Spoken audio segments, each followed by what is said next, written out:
Hey everyone, welcome back to the Love Collective podcast. Cho and I have a very special guest today. One of our best friends, Molly, is here with us to have an extended conversation about our last episode, which is all about dating and being in a relationship and building your career. So say hello to Molly. What a deep honor it is to be here. Yeah, this is great. This is actually just hilarious. So I've known Cho and Lisa for 10 years now, I want to say. Oh yeah, 10 years. Yeah, and I think Lisa's had the idea of doing a podcast in her to-do list for a long time now. So it's really great to see two beautiful people put it together. What an honor. Yeah. We're super happy to have you here, Molly. The reason why we thought you would bring a lot of value to the episode today is because you've had a bustling career for so long. And do you want to just kind of tell the listeners at home what you do, what you've done for the last several years, how your career has changed? Yeah, absolutely. So I know Lisa and Cho from back in the days of getting an anthropology degree at Miami University. And after that, I actually turned around and got a nursing degree and worked for a little while in inner city Cleveland on an infectious disease unit, which brought about all kinds of colorful experiences. And then for several years following that was a travel nurse. So moved from inner city Cleveland to Shelley, Idaho, and lived in the basement of a Mormon potato farmer's house. That sounds ideal. That sounds super ideal. So when you say the word travel nurse, what does that exactly entail? Because does that mean that you're traveling like every 6 months or every year? So it's typically, a typical contract is every 3 years, but the basic premise of it is that there's a lot of hospitals that need nurses and there's not that many nurses. So right. After you've worked the field for a couple of years, different hospitals will hire you to show up and there's really little training. You kind of hit the ground running, but yeah. Basically you just fill in for 3 months and then you can move on to the next place. But it can be a lot of fun, make good money, meet all kinds of interesting people. Oh yeah, for sure. Yeah, so I've lived in Idaho doing that, Seattle, back to a different hospital in Idaho, spent some time in sub-Saharan Africa working on an HIV project, and then a little bit of time in Nepal helping to get a clinic in a rural area out there better support. Yeah, and now I'm in Missoula, Montana, working on an oncology unit. You've been hustling hard. Thank you. Thanks, guys. Very hard, very hard. I mean, that's just so amazing that you can experience so many different cultures, like in your lifetime. Like people don't get to do that in like lifetimes, and you've done it the last, 5, 6 years, you know? Yeah, I guess so. Thanks, guys. It's incredible. Accomplished in your career. Oh, thanks. Oh, yeah. Which brings us to the topic of our last episode. It's about dating and or being in a serious relationship while you are trying to build your career. Because obviously you got into that profession because you had some lofty goals about what you wanted to do. Let's just jump right into the meat of the episode and tell us about how dating has been for you while having this type of career. It's been interesting. Moving around a lot, you get to meet a lot of different people. I haven't had a stable like boyfriend in 4 years. Mm-hmm. Because I've been moving around a lot. And the last time I was really dating somebody was back when I was living in Cleveland. And then we were still dating when I decided to move out west, but it was always with this sort of travel nursing thing. So it was like, oh, maybe I'll come back sometime. Right. But the more I was out here, the more it just kind of dissolved. Yeah. So yeah. But it seems like there was effort on both ends to make it work. Briefly, yes. Briefly, okay.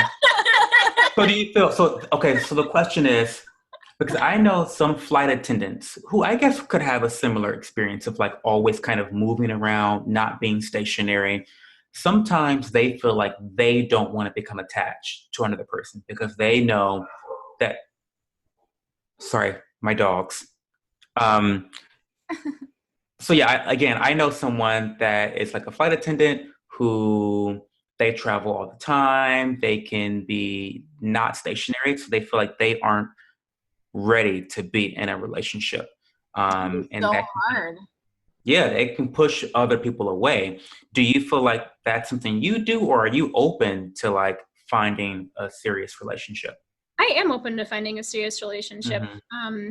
I think that what I've learned moving around so much is that it's really the people in your life that bring you happiness and stability. And I'm really lucky to have some great relationships that are friendships that have been there for years and years. You two both being those.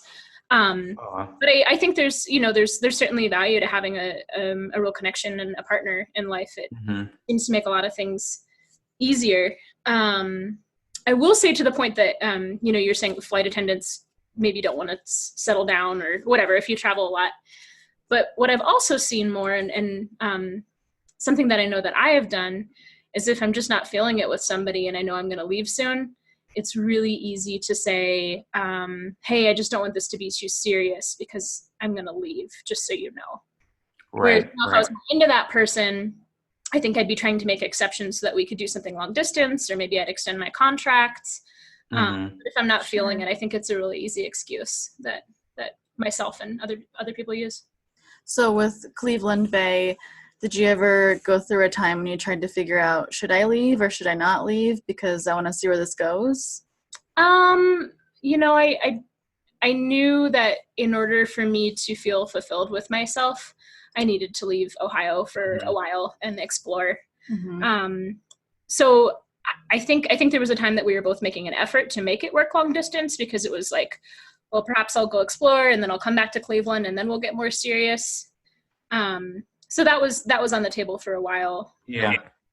But I think after I got out west and a change in scene and met some different people, I just knew that I wasn't really going to be back there Right, right. apart from there. It's so funny how, the more we have episodes on different topics, the more they seem to intersect with each other. Mm-hmm. Because now I'm just instantly thinking back to the episode that we did about long distance relationships. And Yeah. I guess I never really realized because, the job that I have has always been very stationary. Yeah. But with other jobs, I think when you're trying to build a career, oftentimes that career is going to take you to different places. And I really never recognized that until recently. So you kind of have to weigh the pros and cons. But do I want to even think about going into a long distance relationship? And if I do, how do I do it well?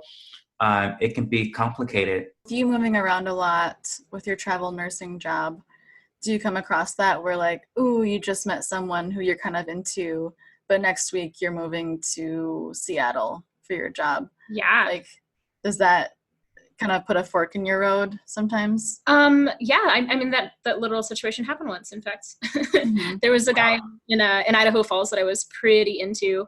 And then I moved to Seattle. I had already signed the contract to go to Seattle, but I had started hanging out with this guy and we kind of hit it off. And I was only going to be in Seattle for 3 months and then I'd come back. But his ability to communicate or even maintain affection over a distance after it had only been a couple weeks that we were dating just wasn't really there. And I think It that was trash. yeah, yeah. Like he would text me like, every 3 weeks. And to me, that was just like, do you even care about me? Like, how are you texting me back like 4 days after I texted you? Oh. Right.